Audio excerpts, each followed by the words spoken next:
आदमी हाथ जोड़ता है, एक आदमी आगे चलता है, क्यों चल रहा है? अब बात यह है कि स्नान करने से मना कर रहे हैं, देखिए क्या होता है। अब प्रशासन आए जो चाहे करे। अब हमने तो अपने लोगों से कहा कि वापस चलो, जब हमको रोका जा रहा है तो हम क्यों आगे जाएं? ये सब जो हो रहा है ये हमारे किसी कानून के उल्लंघन से या अव्यवस्था से नहीं हो रहा है। ये हमने जो कुंभ में सच कह दिया था कि आदित्यनाथ भगदड़ का जिम्मेदार है और मौतों का जिम्मेदार है, उसका परिणाम है। या तो वहां से सूचना आई होगी कि इनको अपमानित करो, और या तो यहाँ के अफसर उनको खुश करने के लिए हमको अपमानित कर रहे होंगे। सोए हुए हैं, चोटी पकड़कर हमारे बच्चों की खींचा जा रहा है और हम कह रहे हैं ये हिंदू सरकार है, हम हिंदुओं का हित करने वाली सरकार है, ये हमारे स्वाभिमान को नष्ट करने वाली सरकार है। नहीं चाहिए ऐसी सरकार, नहीं चाहिए ऐसा सिस्टम जहां पूरी तरह प्रशासन हावी हो चुका है हमारे धर्म पर। ये लोग समाप्त कर देना चाहते हैं हमारे इस धर्म पर। एक धर्म पीठ के शंकराचार्य के साथ जो अभद्रता की गई सरकारी अधिकारियों के द्वारा, ये बहुत ही अशोभनीय है, निंदनीय है। मैं तो कह रहा हूँ शंकराचार्य ही नहीं तो क्या करें उसको, जो शंकराचार्य ही नहीं है। अब कुंडली बोलूंगा तो बहुत बुरा लग जाएगा। हमारे सामने संत न कहना। ये संत होता है जिसके राज्य में गौ हत्या बंद होती है, गौ माता का मांस निर्यात होता है। ये संत होता है जो यहाँ शंकराचार्य को स्नान से रुकवा देता है। ये संत की पुलिस है जो दंडी सन्यासियों, ब्रह्मचारियों और माताओं को मारती पीटती है कैंप के अंदर ले जा करके। संत है। बात यह है कि जो उनके हाँ में हाँ कहे, जो उनके हर काम को अच्छा कहे, चाहे बुराई हो, उसके लिए सब व्यवस्था उनकी रहती है। तो वो देख रहे हैं, आप लोग रिकॉर्ड कर रहे हैं। अपने भक्तों को मूर्ख बनाकर, और माफ कीजिएगा कुछ मूर्खों को अपना भक्त बनाकर, यही थी कि साहब मैं हिंदुओं का मसीहा हूं और मैं अब्दुल का इलाज करूंगा। स्वामी अभी मुक्तेश्वरानंद जी, ये उनके साथ हो रहा है। आज सनातन में ऐसा काला दिन आया है कि इस माघ मेला को साधु संतों के लिए जाना जाता है। गंगा स्नान करके जो साधु संत गंगा को पवित्र करते हैं, जा रहे थे महाराज श्री के साथ, वहाँ पे महाराज श्री को बदनाम किया जा रहा था कि महाराज जी गाली गलौज कर रहे हैं। नमस्कार दोस्तों, मेरा नाम हैदर अब्बास नकवी है और आप लोग मुझको इस वक्त दास स्वतंत्र पर देख रहे हैं। आप समझ गए होंगे कि हमारे बराबर की विंडो में श्रीधर जी हैं। तो मुद्दा देश का होगा, मुद्दा राष्ट्र का होगा, राष्ट्रवाद का होगा, और जो अहम मुद्दा चर्चा में होगा जिसमें बीजेपी का क्या रोल है, आरएसएस का क्या रोल है, उस पर बात होगी। तो आप लोग कमेंट बॉक्स पे कर सकते हैं या बता सकते हैं कि हम लोग किस पर बात करने जा रहे हैं। जी, बिल्कुल सही है, हम लोग शंकराचार्य अविमुक्तेश्वरानंद जी पर बात करने जा रहे हैं। शंकराचार्य जी नाराज हैं, रूठे हुए हैं। आप में से बहुत लोग जानते होंगे कि शंकराचार्य जी कौन हैं, क्या इतिहास है, लेकिन बहुत से लोग जो नए जुड़ रहे हैं उनको पता नहीं होगा। और ये रूठने मनाने का सिलसिला का क्या महत्व है और ये क्यों बार-बार शंकराचार्य रूठ जाते हैं, और सबसे बड़ी बात ये मुद्दा क्यों बन जाता है। ये मुद्दा इसलिए बन जाता है क्योंकि केंद्र में, राज्य में भाजपा की सरकार है। भाजपा सब जानते हैं कि हिंदूवादी सरकार है, हिंदुओं के हित की बात करती है, और उसमें एक शंकराचार्य नाराज हो जाते हैं तो लोग सवाल पूछने लगते हैं। इसीलिए हमने चाहा है कि आज आपके हर सवाल का हम जवाब देंगे, और आपके सवालों का सही से जवाब देने के लिए श्रीधर राव जी से बेहतर कोई शख्सियत नहीं है, जो समझते हैं, संस्कृति को समझते हैं, राजनीति को समझते हैं और सबके बैकग्राउंड को समझते हैं। श्रीधर जी, बहुत-बहुत शुक्रिया द स्वतंत्र के लिए वक्त निकालने के लिए। आज का मुद्दा अहम है, शंकराचार्य जी का है। लोग बड़े असमंजस में हैं कि ये शंकराचार्य जी कौन हैं। सबसे पहले तो कई लोग जानते हैं, कई लोग नहीं जानते, क्योंकि डिजिटल दुनिया है, नए-नए लोग जुड़ते हैं, यूथ लोग हैं, और ये बार-बार ये नाराज होने का क्या कारण है? इसको ज़रा विस्तार से समझाएँ। नमस्कार हैदर भाई। कल जो है माघ महीने की अमावस्या थी, मौनी अमावस्या, और उसका जो है बड़ा महत्व है उसके स्नान का। तो बद्रिकाश्रम उत्तराखंड ज्योतिर्मठ के शंकराचार्य अभिमुक्तेश्वरानंद जी अपने पूरी शाही सवारी के साथ, अपने पूरे काफिले के साथ, अपने पूरे छत्र के साथ स्नान के लिए बढ़ रहे थे। करीब 100-200 लोगों का, उनका शिष्यों का काफिला था, जो मैं अखबारों में पढ़ा। और टीवी में देखा और उसमें ये देखा कि पुलिस जो है वो उनके एक वीडियो में मैं देखता हूँ कि पुलिस वाला उनसे शंकराचार्य जी से निवेदन कर रहा है कि आप यहाँ से उतर के पैदल चले जाइए, आगे जो है व्यवस्था गड़बड़ हो सकती है। क्यों ऐसा करता है? आप लोगों ने जानबूझ के इनको इशारा किया है क्या? एक आदमी हाथ जोड़ता है, एक आदमी आगे चलता है, क्यों चल रहा है? आखिर क्या नीति है आपकी? चलो भाई,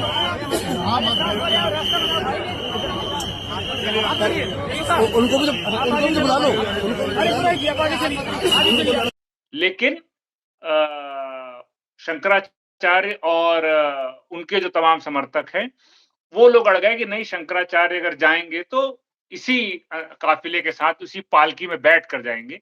उनका रिक्वेस्ट ये था, मैं वो पुलिस अधीक्षक जो है नीरज पांडे, उनका भी बयान पढ़ रहा था, तो उन्होंने भी कहा कि आप जो है उतर के जाइए, क्योंकि वहां पे व्यवस्था करना, ऑलरेडी संगम नोस पे बहुत ज्यादा भीड़ है, तो व्यवस्था को बनाए रखने के लिए आपसे निवेदन है। वो वीडियो में भी दिख रहा है।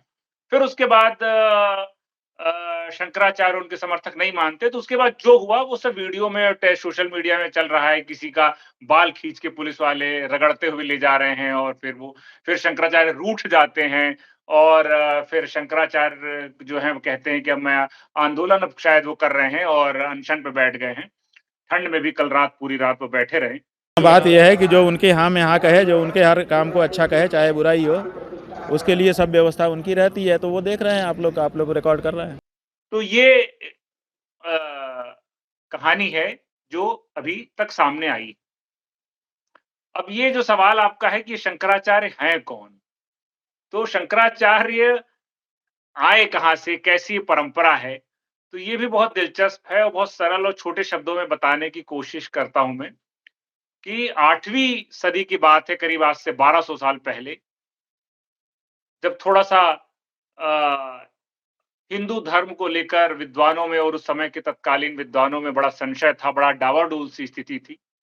उस समय शंकराचार्य का जन्म केरल के कडाली नामक जगह पे हुआ और बड़ी इंटरेस्टिंग कहानी है कि 8 साल की उम्र में वो घर छोड़ देते हैं। उनकी माँ नहीं मानती, लेकिन वो उस नदी, वहां एक पूर्णा नदी बहती थी जिसको आज की तारीख में पेरियार नदी कहते हैं। तो वो पेरियार नदी में वो घड़ियाल उनका पैर पकड़ लेता है, तो वो अपनी माँ से कहते हैं कि तुम अगर चाहती हो कि मेरी जान बच जाए तो, और मैं सन्यास ले लूं, तो ये घड़ियाल से मुक्त हो जाऊंगा, तुम मुझे आज्ञा दो। तो उनकी माँ फिर उनको आज्ञा देती है। बड़ा दिलचस्प कहानी है। तो फिर वो 8 साल की उम्र में वो घर छोड़कर अपनी माँ से आज्ञा लेकर सन्यास के लिए केरल से निकलते हैं। फिर वो पूरी जगह घूमते हुए, जैसे वो श्रृंगेरी जाते हैं और गोकर्ण जाते हैं, तुंगभद्रा नदी के किनारे, वहां से होते हुए गोकर्ण होते हुए फिर वो मध्य प्रदेश में ओंकारेश्वर एक जगह है, वहां पर आते हैं और वहां पे उनको उनके गुरु मिलते हैं गोविंदपाद, और गोविंदपाद उनसे, वो अपने शिष्य बनाने की उनसे जिद करते हैं। तो वो गोविंदपाद, उनके बीच बहुत सुंदर संवाद होता है। वो पूछते हैं कि तुम हो कौन? तब शंकराचार्य कहते हैं, मैं शरीर नहीं हूं, मैं ये इंद्रिय भी नहीं हूं, मैं इन सब से परे हूं। तो वो जब वो कहते हैं तो वो बहुत प्रभावित हो जाते हैं गोविंदपाद और उनको अपना शिष्य बना लेते हैं। तो ये बहुत प्यारा उनका संवाद होता है। फिर गोविंदपाद के पास से वो तमाम तरह की शिक्षा, दर्शन, मीमांसा, सारे वेदों का अध्ययन सब करते हैं और फिर वहां से वो यहाँ बहुत सारी यात्राएं करते हुए शंकराचार्य अभी जो वर्तमान में बद्रीनाथ धाम है, अलकनंदा नदी के किनारे, वहां पर वो आते हैं और वहां पर उनको अलकनंदा नदी में भगवान बद्रीनाथ का मूर्ति मिलती है, उसको निकाल कर वो स्थापित करते हैं और फिर उसके बाद वहां पर वो बहुत सारे स्तोत्रों की रचना करते हैं। बहुत सारा वो धर्म ग्रंथ, जितने भी आपके वेद हैं, उसकी मीमांसा लिखते हैं। भगवत गीता का भाष्य बड़ा कठिन था, भगवत गीता में भाष्य लिखते हैं, ब्रह्म सूत्र भाष्य लिखते हैं। उपनिषदों का पूरा उस पर टीका करते हैं जैसे, और फिर उनका बहुत प्रकरण ग्रंथ वो लिखते हैं जिसमें विवेक चूड़ामणि, आत्मबोध, तत्वबोध, और फिर कई सारे भज गोविंदम करके एक स्तोत्र है, और तमाम देवी देवताओं के करीब 300 से ज्यादा स्तोत्र हैं, उनकी रचना वो वहां पर करते हैं। फिर उसके बाद वो सबसे दिलचस्प जो यात्रा उनकी शुरू होती है, फिर वो जब पूरे देश में धर्म का प्रचार करने के लिए जाते हैं, तो प्रचार करने के लिए जब जाते हैं तो तमाम जगह वो जगह-जगह जाके विद्वानों से शास्त्रार्थ करने की परंपरा थी उस जमाने में। अपने ज्ञान को प्रमाणित करने के लिए लोग शास्त्र विद्वानों से शास्त्रार्थ किया करते थे। तो उसी परंपरा के तहत वो तमाम काशी-वाशी यात्रा करते हुए बिहार में एक जगह है सहरसा, वहां पर उनको महिषी नाम की जगह है, वहां पर उनकी मुलाकात होती है मंडन मिश्र से। मंडन मिश्र से वहां पर उनका शास्त्रार्थ होता है। और अब मैं जो शंकराचार्य हैं उस प्रसंग को इससे जोड़ता हूं। तो जो मंडन मिश्र हैं वो कर्म कांड को ज्यादा प्रधानता देते हैं। वे कहते हैं वेदों का जो कर्म कांड है वो ज्यादा उचित है, और उपनिषद की बात, और फिर ये जो है आत्मज्ञान और अद्वैत की बात शंकराचार्य करते हैं। तो वहां पर शास्त्रार्थ होता है, बहुत सुंदर शास्त्रार्थ होता है, जिसमें मंडन मिश्र शास्त्रार्थ हार जाते हैं। फिर उसके बाद उनकी पत्नी के साथ भी संवाद होता है, फिर उनकी पत्नी को काम शास्त्र पे फिर वो 6 महीने का समय लेकर उनको भी हराते हैं। तो फिर बाद में मंडन मिश्र और उनकी पत्नी दोनों शंकराचार्य के शिष्य बनते हैं, और फिर उसके बाद शंकराचार्य, अभी उनकी उम्र कोई बाधा नहीं है, 30 साल के आसपास हैं वो, और फिर वो इस देश में 4 जगह, जैसे कि उन्होंने उड़ीसा के पुरी में गोवर्धन मठ की स्थापना की, और वहां पे इस वक्त जो है निश्चलानंद सरस्वती, उनका आप यूट्यूब वगैरह में देखेंगे, बहुत अच्छी बातें वो बताते रहते हैं धर्म वेदांत ज्ञान के बारे में। वो इस समय वो वहां के शंकराचार्य हैं। फिर उसके बाद उन्होंने द्वारिका में एक मठ की स्थापना की, शारदा मठ नाम है उसका, और वहां पर इस समय सदानंद सरस्वती शंकराचार्य, और दक्षिण में तुंगभद्रा नदी के किनारे श्रृंगेरी पीठ है, वहां पर विधुशेखर भारती इस समय वहां पर शंकराचार्य। और अब जो बात हो रही है अविमुक्तेश्वरानंद की, ये बद्रिकाश्रम उत्तराखंड ज्योतिर्मठ, इसके शंकराचार्य। तो ये जो 4 मठ शंकराचार्य ने बनाए, तो ये 4 मठ उन्होंने बनाए, इसलिए बनाए, देखिए इन्होंने, जैसे अंग्रेज लोग कहते हैं ना कि भारत को भौगोलिक पहचान उन्होंने दी, तो देखिए 4 दिशाओं में शंकराचार्य ने 4 मठ बनाकर उस समय ही भारत की भौगोलिक जो संरचना थी उसका उन्होंने चित्रण कर दिया। और फिर जो मठ थे ये ज्ञान के केंद्र थे। यहां पर मतलब ये होता था कि जो भी शास्त्र है, आत्मज्ञान है, वेद है, गीता है, इन सब का जो अध्ययन, और अच्छा शंकराचार्य बनते कौन है? शंकराचार्य वही बनते हैं जिनको चारों वेद, 6 वेदांगों का ज्ञान, षट दर्शन, उपनिषद, पुराण, इन सारी चीजों का, और जो शंकराचार्य का द्वैत दर्शन है, उन सभी का जिनको ज्ञान होता है, वही शंकराचार्य बनने की योग्यता रखते हैं। और यही परंपरा उस समय से 8वीं सदी से चली आ रही है। तो सबसे महत्वपूर्ण बात है, अब इसमें आता है कि शंकराचार्य का दर्शन क्या था। शंकराचार्य का जो दर्शन है उसको हम कहते हैं अद्वैत दर्शन। अद्वैत दर्शन में हैदर भाई ये है कि उसमें दूसरा कोई नहीं, मतलब क्या कहता है, ब्रह्म सत्य है और जगन मिथ्या है। मतलब क्या कहते हैं कि ब्रह्म ही सत्य है और दूसरा कुछ नहीं, दूसरा कोई है ही नहीं।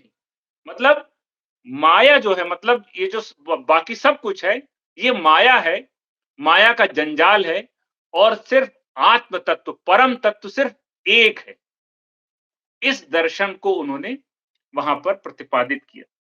अब इस दर्शन को पाने के लिए, मतलब वो एक बहुत सुंदर सूत्र है, शंकराचार्य का ध्येय वाक्य है, चिदानंद रूपम शिवोहम शिवोहम। उसका मतलब ये है कि ना मैं शरीर हूं, न मैं प्रकृति हूं, न मैं ये कोई पहाड़ हूं, नदी हूं, कुछ नहीं। मैं परम तत्व हूं और आनंद स्वरूप हूं, सुख स्वरूप हूं। चिदानंद रूपम, मैं आनंद के रूप में सर्वत्र सब जगह विद्यमान हूं। चिदानंद रूपम शिवोहम शिवोहम। और शिव हूं। शिव मतलब मैं ही सत्य हूं, जिसको आप कहते हैं ना, आप बार बार पूछते हैं सनातन क्या है। ये जो सनातन है ये यही है, मैं ही सत्य हूं और ये सत्य के रूप में सर्वत्र विद्यमान हूं। मैं ही सुंदर हूं। अब और यही दर्शन उन्होंने प्रतिपादित किया। और ये जो शंकराचार्य हैं, इन लोगों का जो मुझे समझ आता है, मैं कोई वेदों का और कोई बहुत बड़ा विद्वान नहीं हूं, लेकिन जो मैंने इतिहास में पढ़ा है, इतिहास के माध्यम से इतिहास के विद्यार्थी के माध्यम से चीजों को समझाने की कोशिश कर रहा हूं। तो शंकराचार्य ने अद्वैत का दर्शन दिया और उन्होंने बताया कि कर्म कांड से मुक्ति नहीं मिलती। उसके लिए आपके पास ज्ञान चाहिए। टूल बताया उन्होंने, ज्ञान, विवेक, ध्यान। वो कहते हैं कि आत्मा को प्राप्त करने के लिए ये सबसे बड़ा जो उन्होंने जो ग्रंथ लिखा तत्वबोध, तत्वबोध में एक श्लोक आता है कि संसार स्वप्न तुल्यो ही राग द्वेषादि संकुलः स्वकाले सत्यवद भाति प्रबोधे सत्य सद्भवेत्। इसका मतलब ये है कि जो दुनिया है, जो संसार है, ये सपने की तरह है। ये तब तक है जब तक आपकी नींद नहीं खुलती। जैसे ही आप जाग जाते हैं तो आपको ज्ञान की प्राप्ति होती है।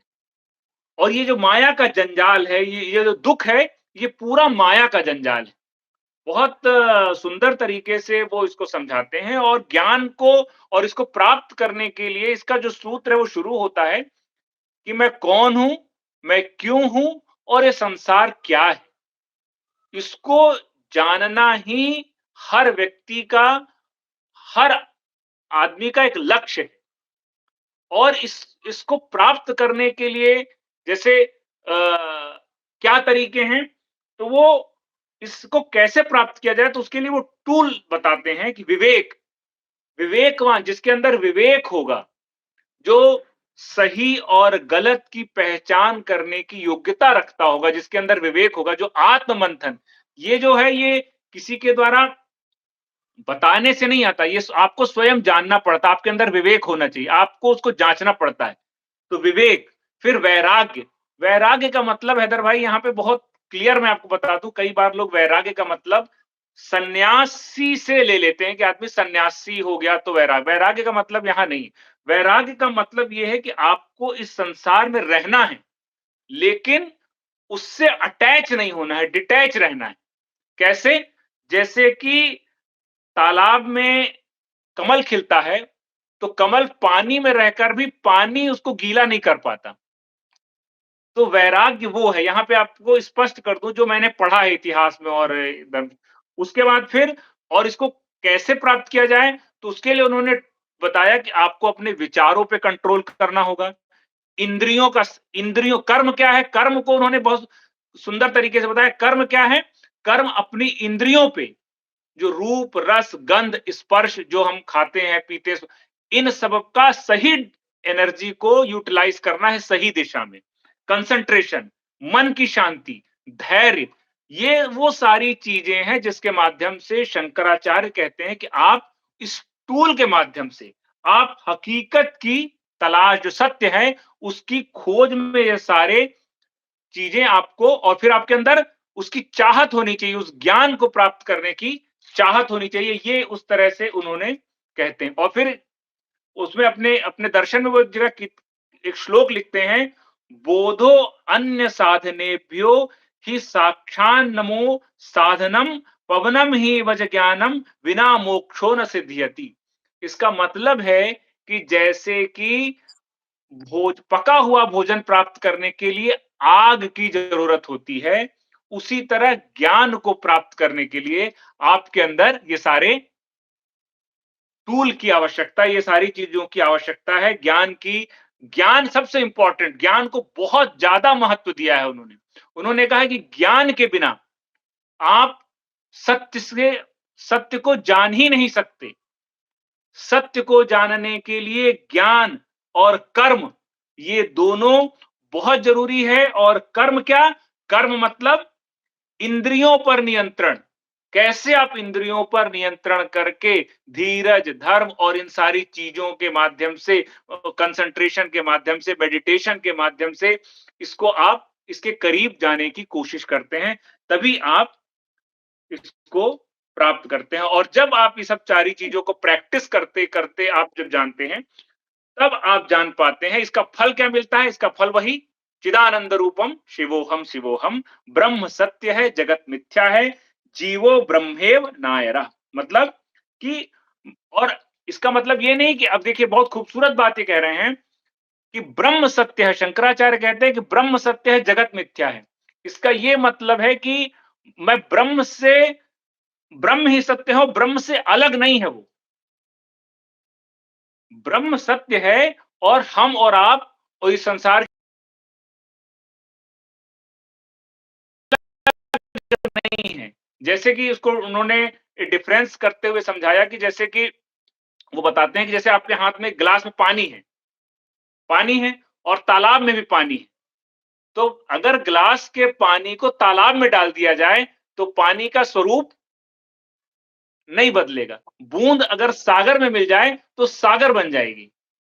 उसी से एक बूंद उठी, पानी आकाश बना और आकाश से फिर बरसा, फिर वो नदी है। तो कहने का मतलब ये है कि आप यही ब्रह्म है। मतलब, और माया के जंजाल में हो क्या जाता है कि आदमी जैसी माया के जंजाल क्या है कि जैसे कि सूर्य है, सूर्य की रोशनी से ये पूरा संसार रोशन है, लेकिन कभी-कभी उसके सामने बादल आ जाते हैं। तो बादल आ जाने की वजह से थोड़ा-सा अंधेरा हो जाता है जीवन में, लेकिन इसका ये मतलब नहीं कि सूर्य रोशनी नहीं दे रहा है। तो उसी तरह हम लोगों के जीवन में, मतलब ये बहुत विशद है, इसको पता नहीं मैं समझा पा रहा हूं कि नहीं। तो वो यही कहना चाहते हैं कि ब्रह्म जो है वो हमेशा है, कल भी था, आज भी है और आगे भी यही हमेशा रहेगा। यही सत्य है, यही सनातन है। गुरु नानक ने भी इसी को कहा और तमाम महापुरुषों ने भी इसी को कहा, और शंकराचार्य का दर्शन भी यही कहने की कोशिश करता है। अब आप ये पूछेंगे कि शंकराचार्य जो हैं, उनकी हैसियत हिंदू धर्म में क्या है?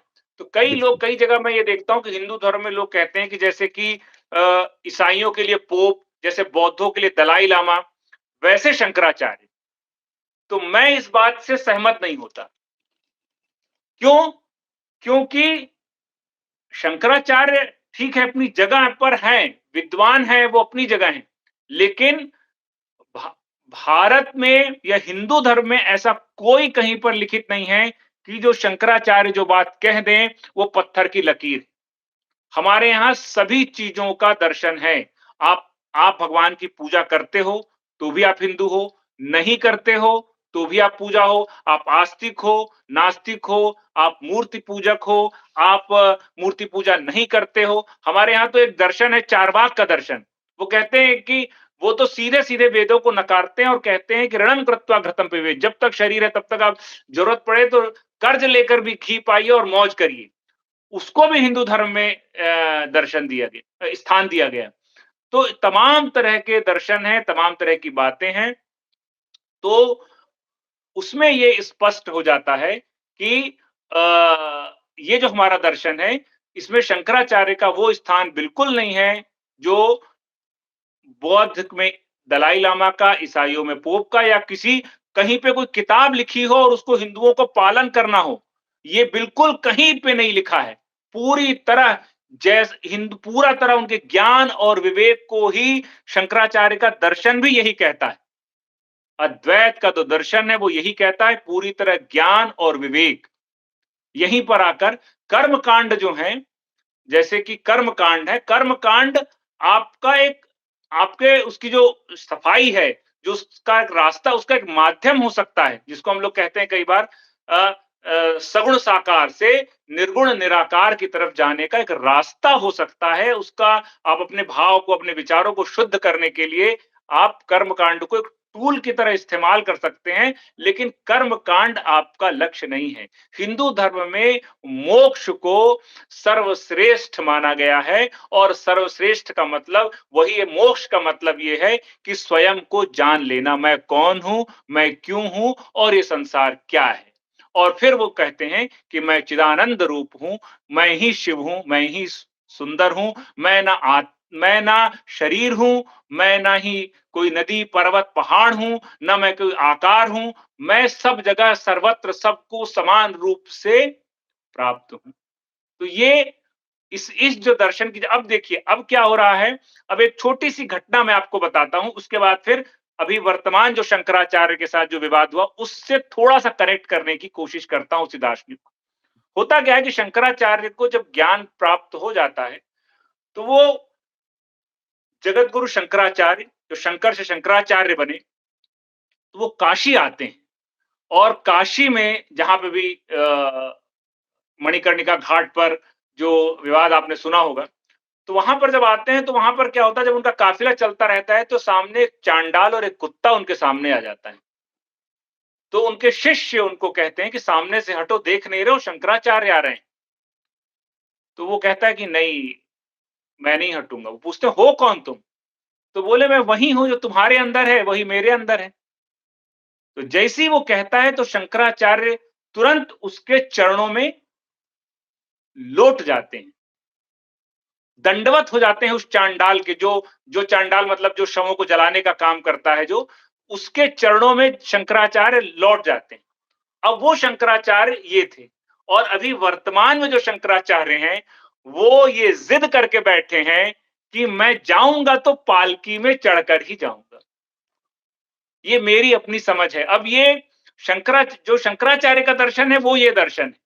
और वर्तमान में जो शंकराचार्य मुक्तेश्वरानंद कह रहे हैं, बार बार अपने गुस्से का इजहार करते हैं, तो हमारे यहां तो हमारे दर्शन में ये जो ब्रह्म को प्राप्त करने के लिए तो सबसे बड़ा अवरोध तो अहंकार है, क्रोध है। क्रोध के बारे में कहते हैं कि क्रोध हम किसी व्यक्ति की अयोग्यता को प्रमाण क्रोध से होता है। तो क्रोध मनुष्य की अयोग्यता का प्रमाण है, ये दर्शन कह रहा है, मैं नहीं कह रहा हूं, ना मैं किसी पर टिप्पणी कर रहा हूं। और उसके बाद अहंकार का तो स्थान ही नहीं है, अहंकार के बिना तो आप ईश्वर तक पहुंच ही नहीं सकते। काम क्रोध मद लोभ सब नाथ नरक के पंथ, जब तक ये हैं तब तक आप अंदर अंदर तक की यात्रा, जो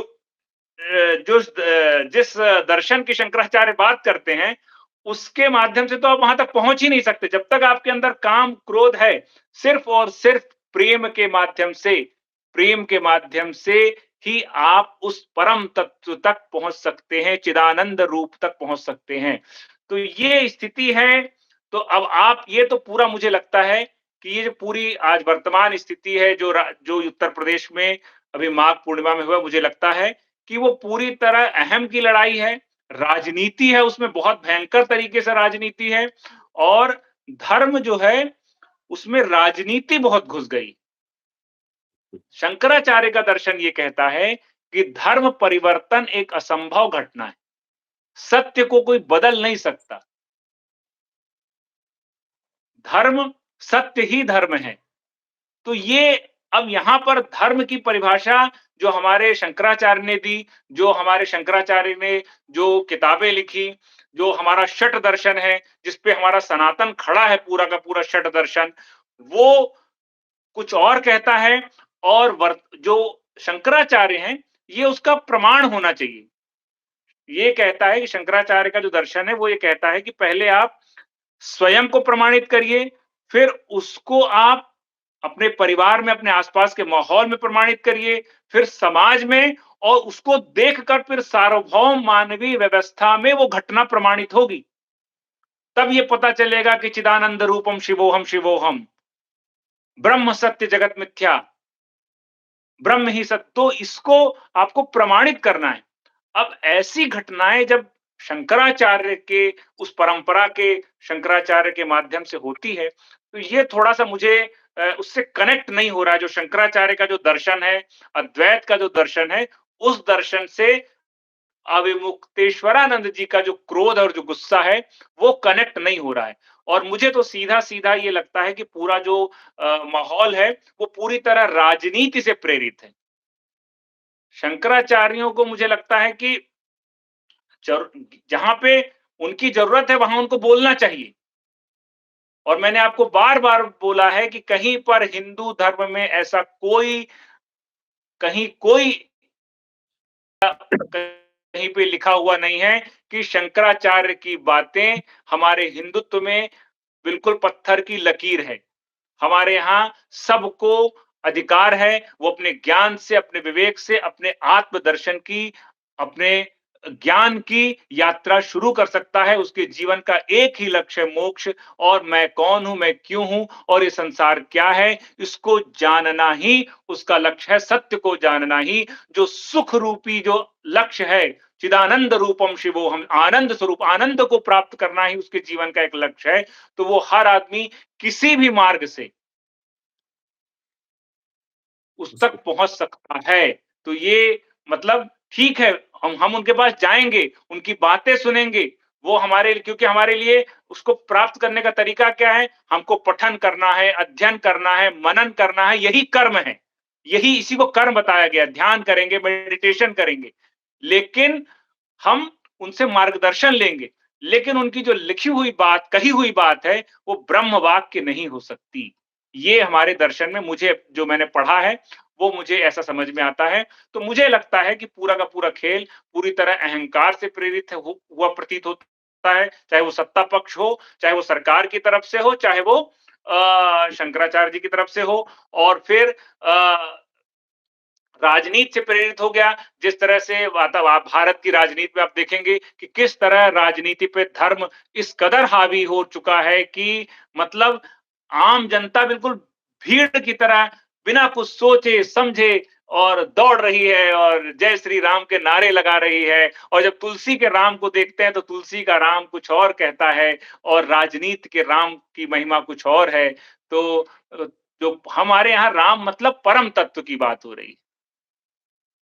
तो ये है कहानी। तो हैदर भाई, मुझे तो आपने पूछा तो मैंने उसको इतिहास भी बता तो दिया, एक उसका चीज और तात्विक समझा अर्थ भी। दीजिए, ये 4 जो शंकराचार्य हैं, इनमें से क्या कुछ अपर और कुछ छोटा, किस तरह से इनका बिल्कुल आपस ऐसा में क्या? कुछ नहीं, ऐसा कुछ भी नहीं, ऐसा कुछ नहीं है। चारों, मैंने आपको बता दिया, 4 मठ शंकराचार्य ने सिर्फ इसलिए बनाए थे ताकि ये मठ हैं। मठ मतलब ज्ञान का केंद्र। जैसे आपने कहा ना कि यूनिवर्सिटी एक बना दी, उस यूनिवर्सिटी से रिलेटेड कई सारे विद्यालय खुल सकते हैं जगह-जगह। तो उसी तरह शंकराचार्य ने 8वीं सदी में, आज से करीब 1200 साल पहले, ये 4 ज्ञान के मठ बना दिए और वहां के उस समय के विद्वानों को स्थापित कर दिया। और अब धीरे-धीरे कालांतर में ये ऐसा होता चला गया कि अब ये ज्ञान से चीजें हटकर आपकी यश, कीर्ति, सुख, समृद्धि और विलासिता इन सब से जुड़ गया। भाई ज्ञान ज्ञान प्राप्त करने की शर्त यह है कि आपको तो इन सब से डिटैच होना है। आपको पानी में कमल की तरह रहना है। ज्ञान प्राप्त करने के लिए विलासिता में आप कैसे ज्ञान प्राप्त करेंगे? आज वर्तमान में मैं शंकराचार्यों को देखता हूं तो उनका तो पूरा काफिला चलता है। पूरा लाखों कशकर, एसी, करोड़ों अरबों की संपत्ति। तो मैं थोड़ा इससे जेल नहीं कर पाता। मतलब जो दर्शन कह, क्योंकि ज्ञान प्राप्त करने के लिए ये सब चाहिए, इन्हें छोड़ना है आपको। बड़े-बड़े हमारे यहाँ देखा होगा, जो लोग, आपने देखा होगा कि कई बड़े-बड़े वर्तमान में भी बहुत सारे करोड़पति, अरबपति ऐसे हैं जिन्होंने अपनी पूरी संपत्ति दान करके और सब कुछ छोड़कर, अपने परिवार को छोड़कर ज्ञान प्राप्त करने चल पड़े। और उसके बाद जब गौतम बुद्ध को भी ज्ञान प्राप्त करना था तो वो भी सब कुछ छोड़कर चले गए। लेकिन वहां पर भी उनको समझ में आया कि आपको रहना, वैराग्य मतलब क्या, बार-बार आपको बताओ, वैराग्य का मतलब ये कतई नहीं है हमारे दर्शन में कि आपको सन्यासी हो जाना है। वैराग्य का मतलब ये है कि आपको समाज के बीच में, समाज के साथ रहना है और समाज के बीच अपने ज्ञान को प्रमाणित करना है। जो कुछ भी आपने अर्जित किया है, उसको समाज को लौटाना है, अपने आचरण से उसको प्रमाणित करना है, ताकि समाज के बाकी लोग भी उससे सीखें और ये मठ वही उन्हीं शंकराचार्यों को स्थापित करने का, ताकि लोग सीखें, जानें इन शंकराचार्यों से कि ज्ञान कैसे प्राप्त होता है, ज्ञान के लिए क्या करना पड़ता है। हर किसी को अधिकार है ईश्वर को जानने का, परम तत्व को जानने का। हर कोई, उसमें कोई ऊंच नीच जात पात कुछ नहीं है, कहीं पर कोई भेद नहीं है, कहीं कहीं पे भी कोई ऊंची जाति नहीं, जो आप कहते हैं ना, ऐसा कहीं कुछ नहीं है। हर आदमी को ईश्वर हमारे दर्शन के मुताबिक सबको समान रूप से प्राप्त है। इस चराचर जगत में सबको ईश्वर समान रूप से प्राप्त है, बस उसको कर्म करना है। कर्म का मतलब यह है कि अपने ज्ञान से, अपने विवेक से, अपने वैराग्य से, अपने इंद्रियों को संयमित करके और योग के द्वारा, मेडिटेशन के द्वारा और उस इन तमाम चीजों करके वो ईश्वर तक पहुंच सकता है और हर कोई उस परम तत्व को जानकर उसमें विलीन हो सकता है। यही उस यात्रा है, यही मोक्ष है, यही शंकराचार्य का ध्येय वाक्य है, चिदानंद रूपम शिवोहम शिवोहम। जो संसार को आनंद से, सुख से, समृद्धि से भरे, वही है। तो अभी वर्तमान में जो कुछ हो रहा है, वो मुझे इस दर्शन से और वो जेल नहीं हो रहा है हैदर भाई, वो कहीं उससे मेल नहीं खा रहा है। तो अहंकार को छोड़ना पड़ेगा। बिल्कुल सही है, अहंकार को छोड़ना पड़े। इतनी अच्छी आपने बात कही। अगर ये सब चीज़ मानने लगे तो कितना अच्छा होके सब कुछ चलेगा। पर सर, जो अगर हम लोग बात करें, पिछले 11 साल की बात करें, तो एक हिंदू राष्ट्र की बात हो रही है। धीरेन्द्र शास्त्री पूरा हिंदू राष्ट्र का एक गाँव भी बना चुके हैं। फिर एक सनातन की बात होती है और फिर एक मौजूदा पॉलिटिकल पार्टी अपने आप को हिंदू हितैषी बताती है। उसमें से शंकराचार्य, जो मतलब कि जो नहीं जानते, जितना आपको ज्ञान है, आपने बताया, वो नहीं जानते, तो उनको तो लग रहा है कि जो कहा जाता है और जो वो दिख रहा है, उसमें बहुत अंतर है। तो इसको किस तरह से समझा जाए? ये राजनीति अलग है, धर्म अलग है, किस तरह से आज के मौजूदा स्थिति का? भाई ये तो देखिए, ये तो स्पष्ट समझ जी। में आता है ना हैदर भाई, कि देखिए क्या है, भारत में लोकतंत्र है और लोकतंत्र में आपको वोट चाहिए और वोट को कैसे पोलराइज किया जाए, कैसे ध्रुवीकरण किया जाए, तो ये बहुत ही सस्ता और आसान टूल है। वरना तो तुलसी के राम तो सिया राम मैं सब जग जानी, करहु प्रणाम जोर जुग पानी। ऐसा कोई तत्व नहीं है जिसके अंदर तुलसी को, सिया और राम का दर्शन नहीं होता। इस संपूर्ण चराचर जगत में, आप में, मुझ में, ऊंच में कोई है ही नहीं।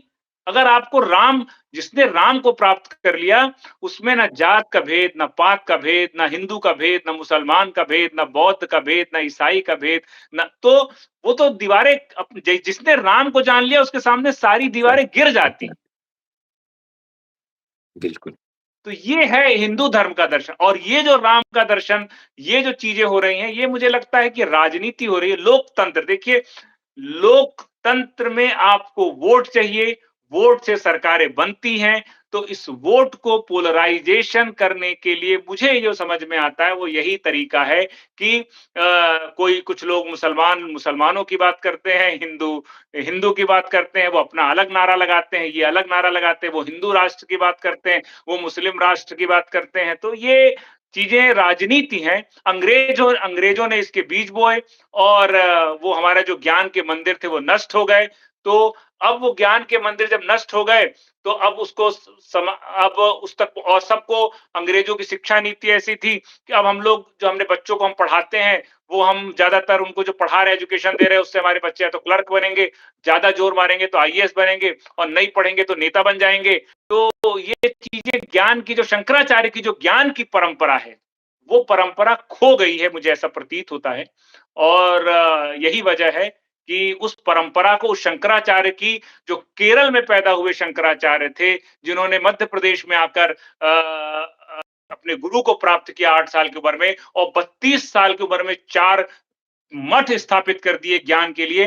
पूरे भारत को सांस्कृतिक और भौगोलिक तौर पर अपने ज्ञान के दम पर उन्होंने एक कर दिया।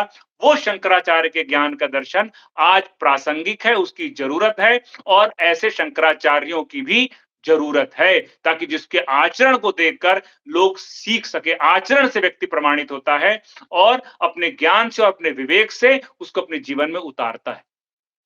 बहुत-बहुत शुक्रिया आपका, आपने पूरे विस्तार से समझाया और मुझे लगता है कि ये बहुत अच्छा सेशन रहा होगा और हमारी ऑडियंस को सब कुछ समझ में आया होगा। बिना राजनीति के आपने सब कुछ समझाया और मैं अपनी ऑडियंस को एक बार फिर याद दिला दूँ, ये श्रीधर राव जी वही हैं, जो हमारे साथ 2024 में दिल्ली चुनाव में जीते थे और चुनाव होने से पहले इन्होंने बता दिया था कि आप हार रही है, आपका हारने का कारण ही बताया था। ये वही श्रीधर राव जी हैं, जो हमारे साथ बिहार इलेक्शन से पहले जुड़े थे और इन्होंने बता दिया था कि आरजेडी नहीं जीत रही है, नीतीश कुमार और एनडीए की वापसी हो रही है और वही हुआ। और ये वही श्रीधर राव जी हैं, जिन्होंने अभी हाल ही में, आप ये सारे प्रमाण हैं, अब इनको क्या ज्ञान है ये हम इनसे बाद में जानेंगे। इन्होंने कह दिया था, आंकड़ों के साथ बता दिया था, डिटेल के साथ बता दिया था कि बीजेपी क्यों जीतेगी और वही हुआ। अभी मेयर की लड़ाई चल रही है और हम श्रीधर जी को ज़रूर थोड़ी तकलीफ देंगे, वक़्त निकालें हमारे साथ और बताएँ कि क्या आगे का भविष्य राजनीति का होगा। महाराष्ट्र में, बॉम्बे में खास करके ये रह रहे हैं। तो अभी के लिए फिलहाल इतना श्रीधर जी, हम लोग कल परसों फिर जुड़ते हैं, तब तक और डिसाइड हो जाएगा।